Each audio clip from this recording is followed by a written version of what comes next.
Bab 6662. Hank tidak pernah takut mati sebelumnya. Ia merasa bahwa selama ia cukup hidup dan menjalani kehidupan ini dengan baik, ia akan mampu menghadapi kematian dengan tenang.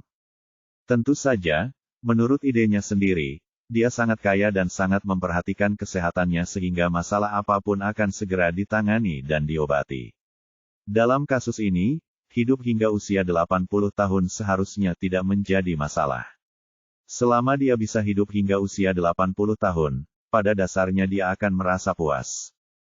Tetapi ia tidak pernah menyangka bahwa bahkan dengan tindakan pencegahan yang demikian hati-hati, ia masih akan menemukan penyakit yang sangat mematikan seperti kanker pankreas. Sekarang dia hanya ingin menemui Charlie sesegera mungkin dan meminta Charlie untuk menyembuhkannya apapun yang terjadi. Jadi dia segera menghubungi kru pesawatnya dan meminta pesawat pribadi itu untuk mengisi bahan bakar dan menyelesaikan pemeriksaan rutin sebelum lepas landas sesegera mungkin. Dia segera meninggalkan rumah sakit dan berkendara ke bandara. Hank tidak pernah sesibuk ini dalam hidupnya. Dia baru saja terbang ke China 2 hari yang lalu, dan terbang kembali semalam kemarin. Dia melakukan beberapa pemeriksaan setelah mendarat selama beberapa jam, dan kemudian harus terbang kembali dengan tergesa-gesa. Dia juga menghitung waktunya. Saat itu masih pagi di Tiongkok. Saat dia mendarat, hari sudah malam di Tiongkok. Dia bisa saja membuat janji dengan Charlie untuk makan malam. Tentu saja, makan malamnya harus di Tianxiang Mansion. Jadi, dalam perjalanannya ke bandara, dia tidak bisa menahan keinginan untuk menelepon Matt Finkelstein dan meminta bantuannya untuk menghubungkannya dengan Steve serta mengucapkan beberapa kata baik untuknya di depan Steve. Tetapi ketika dia pikir hari sudah pagi di Cina, tidak ada masalah untuk menelepon Matt Finkelstein, tetapi Steve pasti belum bangun. Jika saya benar-benar mengganggunya sekarang, saya takut dia akan memarahi saya. Jadi dia memutuskan untuk naik pesawat terlebih dahulu. Setelah pesawat terbang selama 3 atau 4 jam, ketika hari sudah pagi di waktu setempat di Aurus Hill, dia akan menggunakan telepon satelit di pesawat untuk berbicara dengan Matt Finkelstein. Lebih dari 1 jam kemudian, pesawat pribadinya lepas landas dari Bandara Kennedy New York di tengah cahaya pagi. Untungnya, dia cukup kaya, dan jet pribadinya memiliki jangkauan untuk terbang langsung ke Aurus Hill. Kalau tidak, akan memakan waktu lebih dari 16 jam untuk sampai di sana, dengan berhenti untuk mengisi bahan bakar. Hank tidak tidur sepanjang malam, dan meskipun hari sudah pagi, ia tetap tidak merasa mengantuk. Siapapun mungkin tidak dapat tidur dalam situasi ini, tetapi meskipun saya tidak dapat tidur, tubuh saya terasa sangat lelah dan bahkan kelopak mata saya berkedut. Ia mencoba memejamkan mata untuk beristirahat, tetapi ketika ia memejamkan mata, ia merasa seolah-olah ada sel kanker yang berkeliaran di dalam tubuhnya. Ia merasa sangat putus asa dan tidak berdaya. Setelah pesawat mulai terbang di atas lautan, dia tidak bisa menahan diri untuk tidak mengangkat telepon dan menelepon Matt Finkelstein. Saat itu, Matt Finkelstein tengah menikmati sarapan di kamar hotelnya. Sekarang ia sedang berbaring. Tinggal di Cina memberinya rasa aman yang belum pernah ada sebelumnya. Beberapa waktu lalu, ketika kritik publik sedang paling intens, dia tidak dapat tidur nyenyak sama sekali, selalu khawatir akan dibunuh. Kemudian, bahkan berkembang sampai pada titik di mana ia takut tidur bahkan ketika ia terbang dengan pesawat pribadi. Akhir-akhir ini, pesawat pribadi Amerika mengalami berbagai macam masalah, menabrak ini dan itu. Ia takut pesawatnya akan menabrak sesuatu saat terbang dan ia akan terbunuh juga. Kalau begitu, itu benar-benar sejalan dengan pepatah Cina kuno yang mengatakan tidak akan ada tempat untuk menguburkan jenazah setelah kematian. Namun, sejak dia datang ke China bersama Steve, dia akan tertidur begitu dia naik ke tempat tidur dan kepalanya akan menyentuh bantal setiap malam, dan dia dijamin akan tidur sampai fajar. Kualitas tidur bisa sebaik yang diharapkan. Ia sedang dalam suasana hati yang baik saat sarapan. Ia berencana untuk sedikit bersantai hari ini dan mencoba berolahraga di pusat kebugaran dan kolam renang hotel. Ia pikir tidak akan ada masalah keamanan. Setelah terbiasa dengan lingkungan hotel, ia bisa berjalan-jalan di jalanan Aurus Hill sendirian. Tepat saat itu, teleponnya tiba-tiba berdering. Itu adalah nomor yang belum pernah dilihatnya sebelumnya. Ketika dia mengangkat telepon, dia mendengar suara Hank. "Matt, tolong beritahu Tuan Steve untukku. Aku ingin mengundang Tuan Wade untuk makan malam bersama malam ini. Dulu aku hanya seorang germo yang memberikan Hank berbagai layanan yang merangsang, persis seperti pemilik rumah bordil zaman dahulu. Saat itu Hank sama sekali tidak menganggap dirinya sebagai teman, ia hanya menganggap dirinya sebagai anjingnya. Tapi sekarang aku tidak akan menuruti Hank lagi. Sekarang aku antek Tuan Steve. Kamu level berapa?" "Jadi," dia berkata dengan malas, "Hank, bisakah kau membuat janji dengan Tuan Wade kapanpun kau mau? Steve adalah orang kedua yang memegang komando di keluarga Rothschild, bisakah kau menyampaikan pesan kapanpun kau mau? Kau terlalu melebih-lebihkan dirimu sendiri." Hank berteriak, "Matt Finkelstein, beraninya kau bicara seperti itu padaku? Jangan lupa bahwa kau hanyalah seekor anjing yang kami besarkan dengan uang." Matt Finkelstein tersenyum dan berkata dengan nada meremehkan, "Maafkan aku, Hank. Aku bukan anjingmu lagi. Aku anjing Tuan Rothschild, dan terlebih lagi anjing Tuan Wade. Apa kau benar-benar mengira aku takut padamu?" Hank tidak menyangka bahwa dia akan berani berbicara kepadanya seperti itu, dan dia langsung murka. Namun ketika ia hendak mengumpat, tiba-tiba ia menyadari suatu masalah. Cucu Matt Finkelstein kini telah berubah total dan aku tidak punya apapun untuk mengancamnya. Sebaliknya, jika dia ingin membuat janji dengan Charlie melalui Steve sekarang, dia benar-benar harus memintanya untuk melakukannya. Setelah hening sejenak, dia hanya bisa tersenyum dan berkata, "Matt, kita semua adalah teman, jangan membuatnya terdengar begitu jauh. Apa yang kamu takutkan? Kamu jelas tidak takut padaku. Sebaliknya, aku harus memohon bantuanmu." Matt Finkelstein merasa jauh lebih baik saat melihat Hank begitu bijaksana. Padahal dalam hatinya dia tahu betul, kalau orang ini benar-benar ingin menemui Charlie karena suatu hal, dia tidak akan bisa menahannya. Jadi, dia dengan tegas berhenti dan bertanya kepadanya, "Bukankah kamu baru saja kembali ke Amerika Serikat kemarin? Mengapa kamu mengundang Tuan Wade untuk makan malam-malam ini? Mungkinkah kamu tidak pergi?" "Sudah pergi," Hank mendesah dan berkata, "aku kembali tak lama setelah aku pergi. Aku sekarang di pesawat. Aku punya sesuatu yang penting untuk dibicarakan dengan Tuan Wade." Matt Finkelstein bertanya dengan heran, "Sial, mungkinkah apa yang dikatakan Tuan Wade itu benar? Apakah Anda benar-benar terkena kanker pankreas?"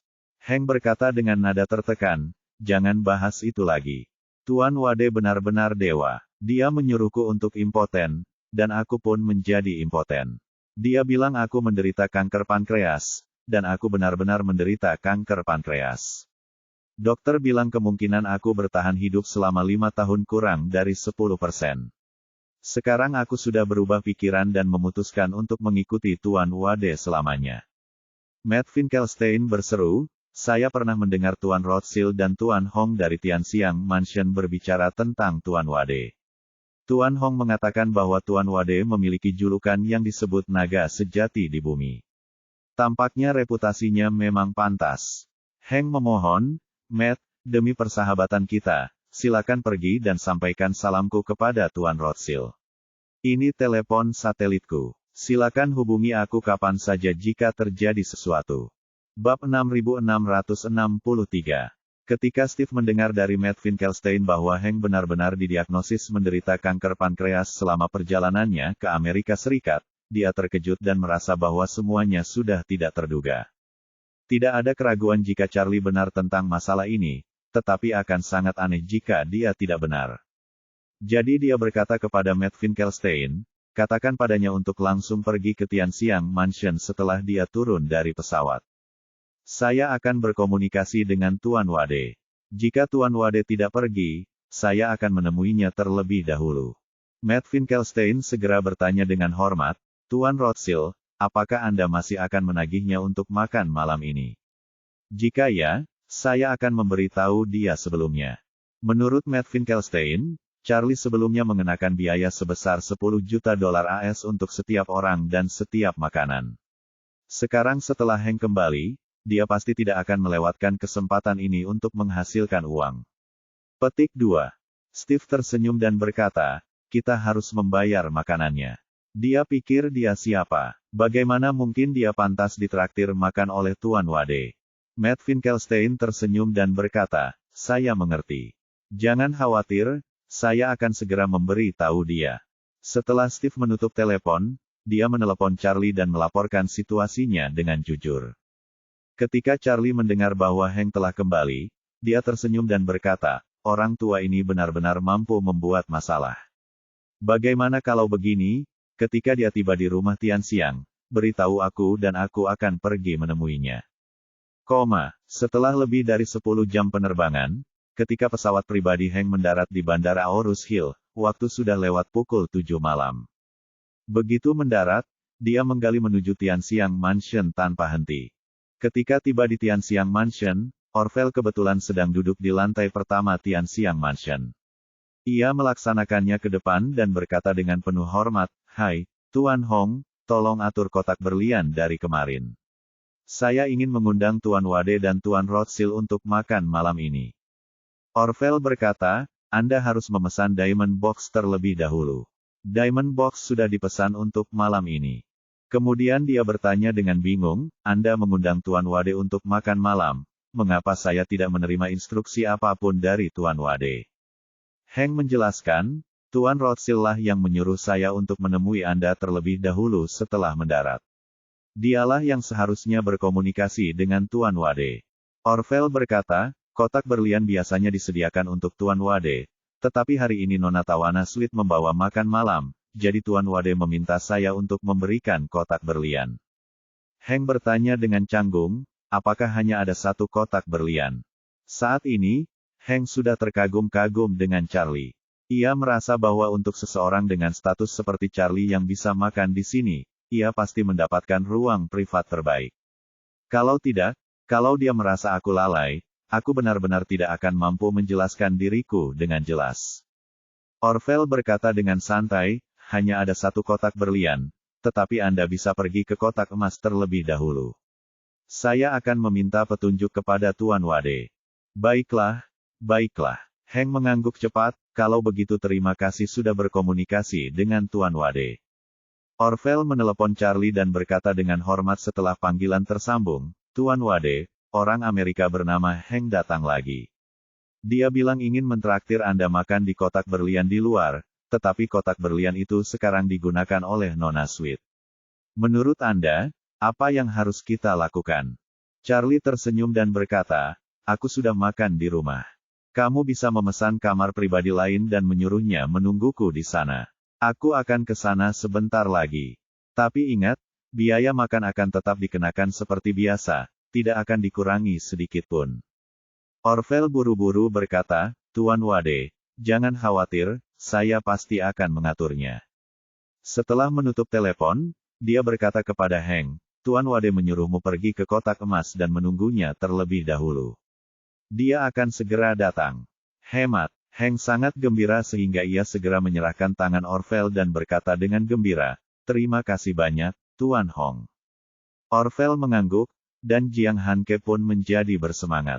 Ia membiarkannya duduk sendiri di dalam kotak emas itu dan berbalik untuk meninggalkan kotak itu. Hank segera menelepon Matt Finkelstein dan membayangkan bahwa dia telah tiba di Tianxiang Mansion. Matt Finkelstein memberitahu Steve, dan mereka berdua datang bersama dengan mobil. Ketika keduanya tiba, Charlie belum juga tiba. Matt Finkelstein mendorong pintu kotak emas itu hingga terbuka, tetapi tidak masuk. Sebaliknya, ia melangkah ke samping untuk memberi ruang yang cukup bagi Steve di belakangnya. Steve masuk sambil tersenyum, dan saat melihat Hank, dia bertanya sambil tersenyum, ada apa, Hank? Apakah kamu benar-benar menderita kanker pankreas?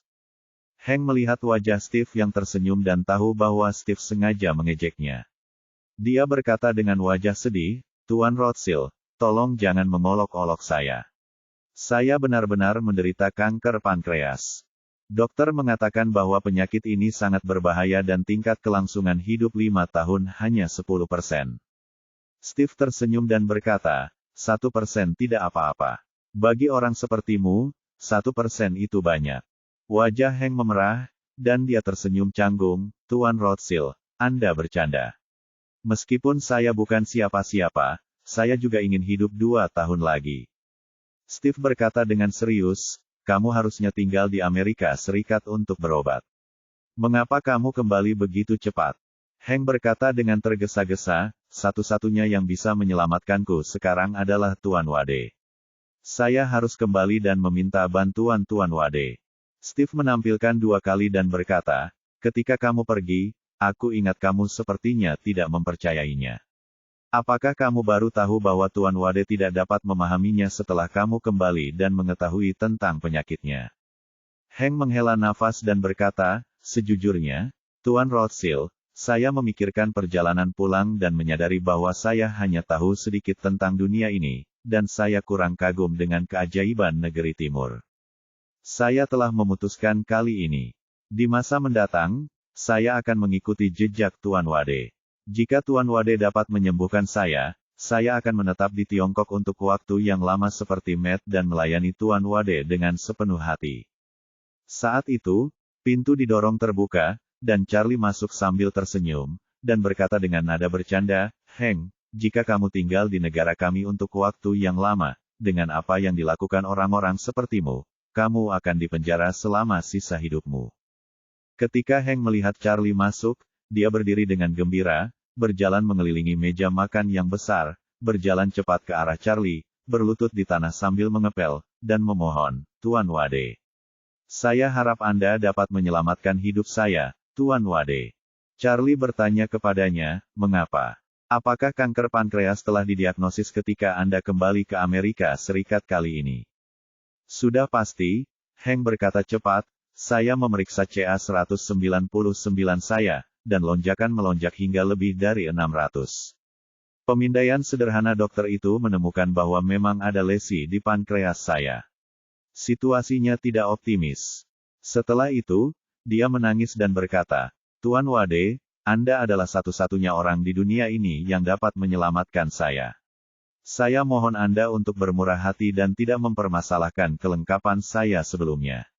Tolongkan hidupkan saya. Charlie menghela napas dan berkata, tidak mungkin menyelamatkan hidupmu. Aku juga mengatakan hari itu bahwa mulai sekarang, kamu akan menjadi ketua kelas di antara kelompokmu.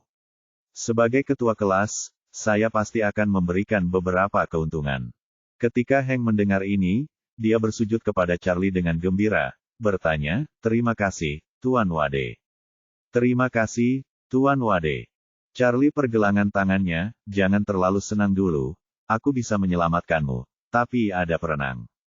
Hank bertanya tergesa-gesa, katakan saja padaku apa saja syaratnya. Charlie berkata, uang yang perlu Anda cairkan sebelumnya harus menginstal secepat mungkin. Ketika uangnya sudah ada, saya akan membantu Anda mengatasi masalah pankreas Anda. Hank berkata dengan cepat, sebentar lagi akan sampai. Hari ini juga, malam ini juga. Charlie bersenandung dan melanjutkan, mengenai hidupmu, tidak ada masalah, tetapi jika menjaga hidupmu dan memulihkan kemampuanmu, kamu hanya bisa memilih satu.